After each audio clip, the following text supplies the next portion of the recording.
Je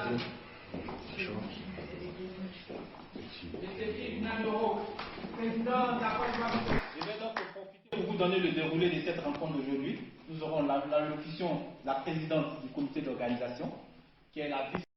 Dans ce lieu, à l'occasion de cette première conférence publique de notre mouvement politique, la Côte d'Ivoire victorieuse, en abrégé CIV.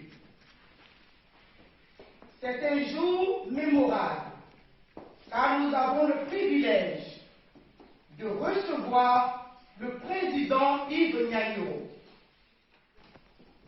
Votre confiance. Je mettrai tout en œuvre pour en être digne, pour conduire cette tâche immense mais exaltante et piloter cette mission. J'ai mis sur pied un bureau composé de 15 coordinateurs délégués actifs. Une vice-coordinatrice générale et 2 conseillers spéciaux. Dans le Benelux, nous avons 4 sections, Monsieur le Président. La section de Luxembourg, la section de Bruxelles, la section de Mons et la section de Liège. La CIV Benelux. Il faut parler des sources du problème. Il faut aller dans les détails, dans le fond du problème. Mais je vais être court là-dessus parce que vous le savez tous, je ne vous apprends rien. Notre histoire est tellement pénible, ça fait tellement mal à la tête qu'on pourra en faire un bouquin. Le 7 décembre 1993, je répète, le 7 décembre 1993, c'est là où commencent les malheurs du peuple de Côte d'Ivoire.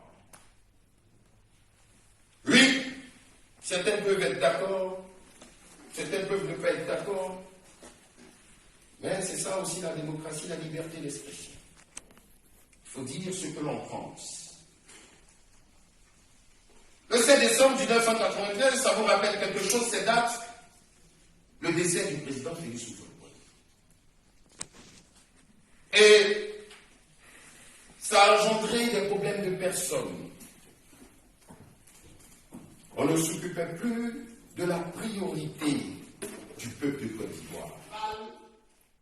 Ça date depuis le 7 décembre 1993, pour ceux qui ont de la mémoire.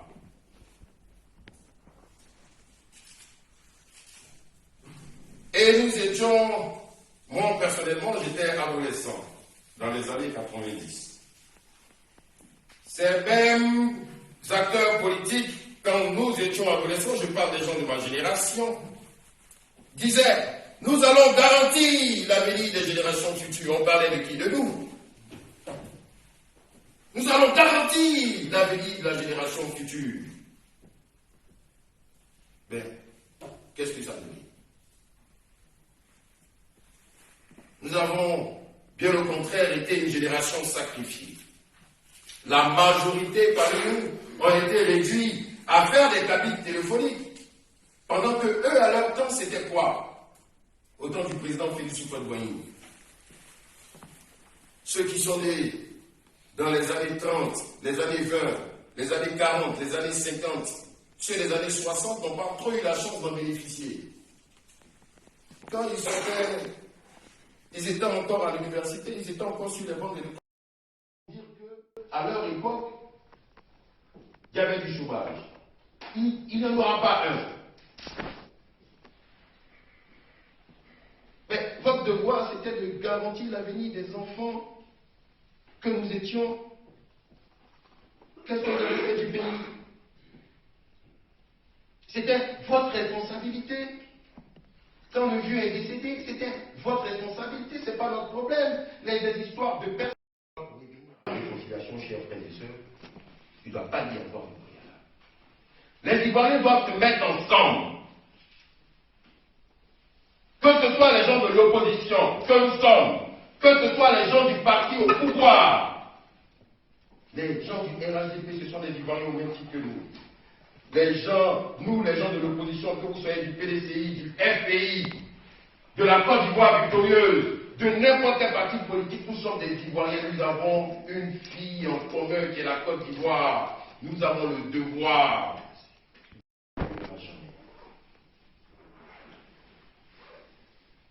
Et il ne doit pas y avoir de préalable pour une réconciliation nationale.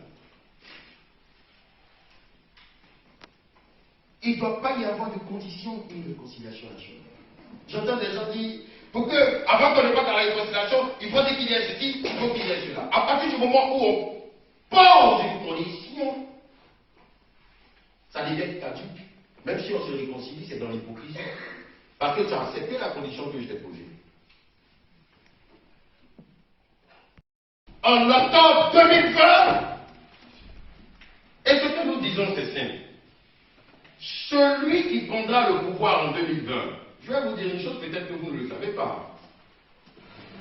Quand on est au pouvoir, on fait un programme de société, un programme de gouvernement, pardon, et un projet de société. Toutes les actions que nous posons là maintenant auront un impact sur les 10 ans, 20 ans à venir. Nous, à la Côte d'Ivoire victorieuse, c'est vrai, nous avons accepté, nous sommes de cette génération sacrifiée-là. C'est pas grave. Pour nous, c'est déjà fini.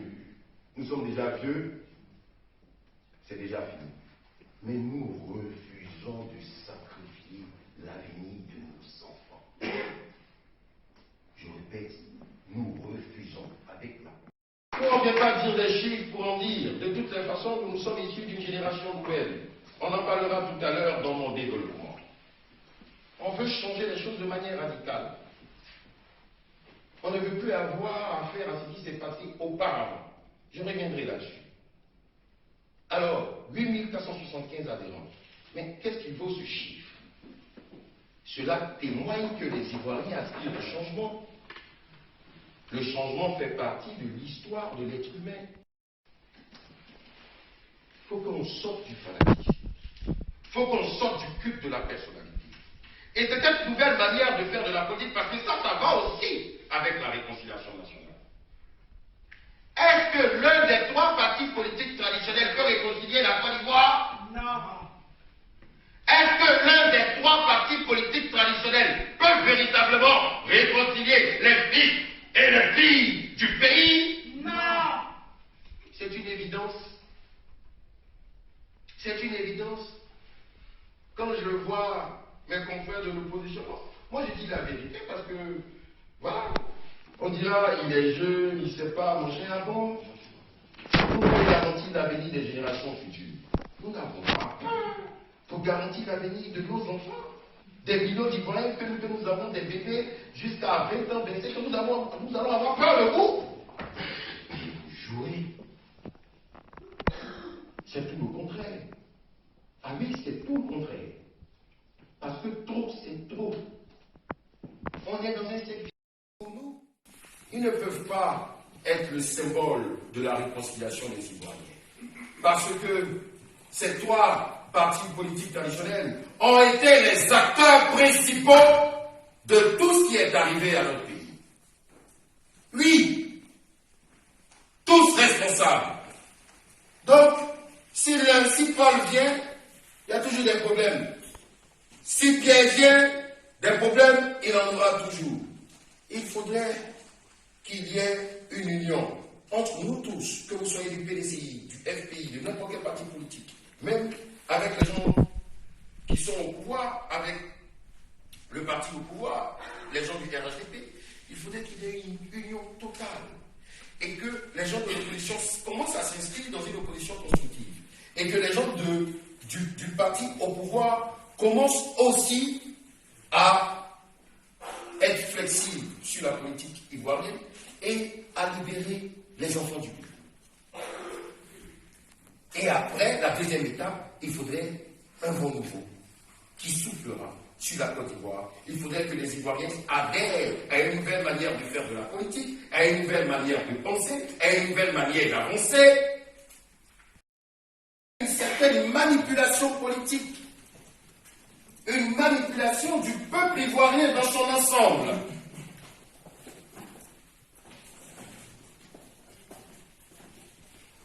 Aujourd'hui, nous sommes divisés.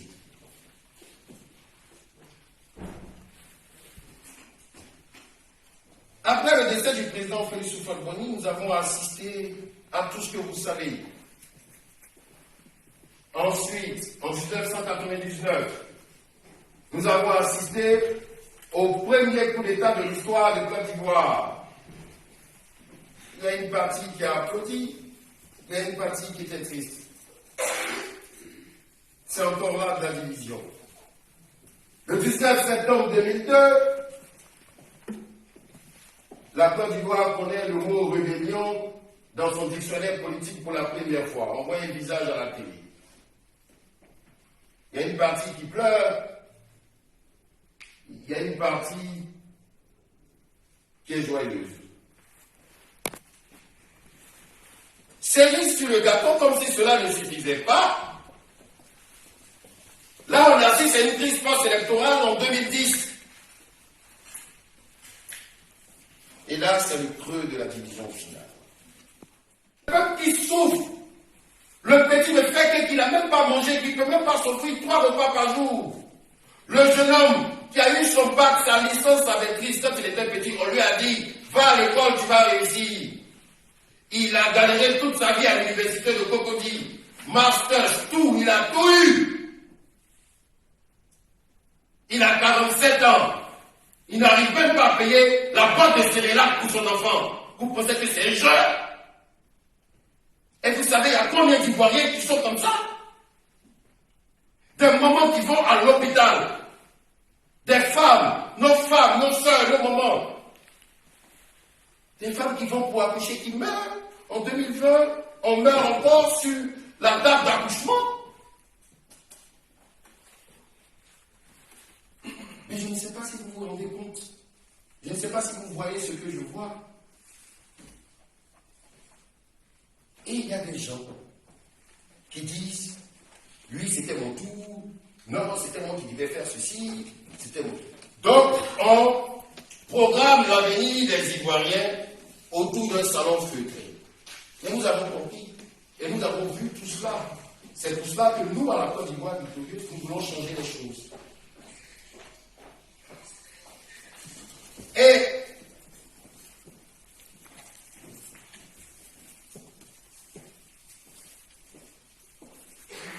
la politique ivoirienne ne doit pas être une histoire de tontine. Encore 250 millions, et on va payer. Vous voulez essayer? Vous allez voir.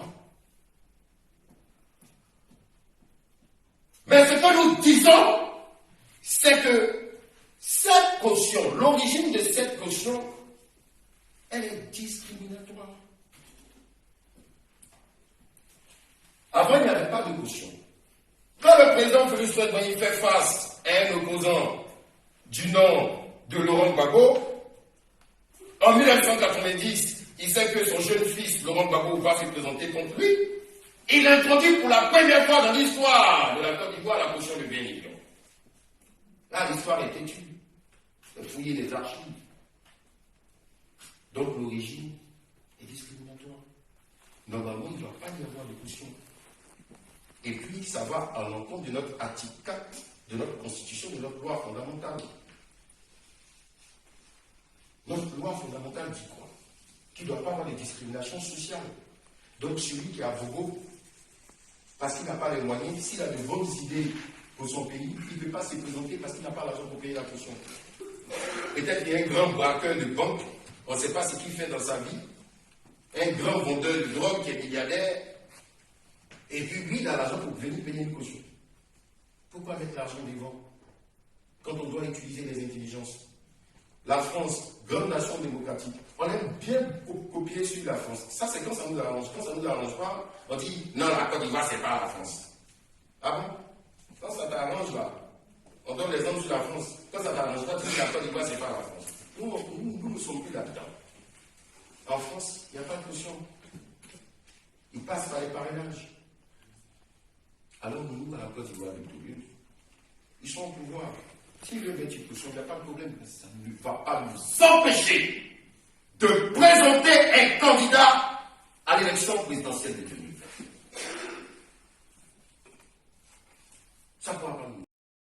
politiques, ceux qui sont emprisonnés chez nous, à la Maca, partout. Il ne faudrait pas qu'il y ait des prisonniers politiques en Côte d'Ivoire. De faire entrer tous nos exilés, le président Bago qui est ici, le ministre Charles Blégaudet, Akossi Benjo qui est à Paris, tous ces exilés, il faut qu'ils rentrent. Ça, c'est la responsabilité du gouvernement. Maintenant, la responsabilité de l'opposition, quand on est dans l'opposition, il faut arrêter de tenir des discours guerriers. J'entends des gens dire tous contre Alassane Ouattara. Ah bon? Vous faites des coalitions qui puent l'hypocrisie. Nous n'avons pas peur de dire des mots. Je répète, des coalitions qui puent l'hypocrisie. Aujourd'hui, on n'est pas avec le RHDP. Il faut faire une coalition contre eux. Mais hier, on était avec eux quand même. Hein? Bon, quand le RHDP ne sera plus au pouvoir, un des trois mousquetaires vient au pouvoir, l'autre va se faire une coalition avec l'autre. Quand l'autre ne sera plus au pouvoir, ainsi de suite. Alors, c'est quoi? C'est un cercle vicieux, et nous les Ivoiriens, le peuple de Côte d'Ivoire, le peuple souverain. Ah bon, c'est comme ça? Ah ben nous, on va changer les choses. Nous allons changer les choses de la manière la plus démocratique. J'entends des gens dire, tous contre Alassane Ouattara, tous contre Alassane Ouattara. Nous, à la Côte d'Ivoire victorieuse, je vous dis et je répète, nous ne sommes pas contre le président Alassane Ouattara. Nous disons tous contre un système. Voilà ce que nous disons. Le président Alassane Ouattara ne nous a rien fait. Il est le président de la République de Côte d'Ivoire. Il est le chef de l'État, le chef suprême de l'armée. Un point, c'est tout. Et on doit le respecter. C'est ça que nous appelons les valeurs républicaines. Comme les Américains le font.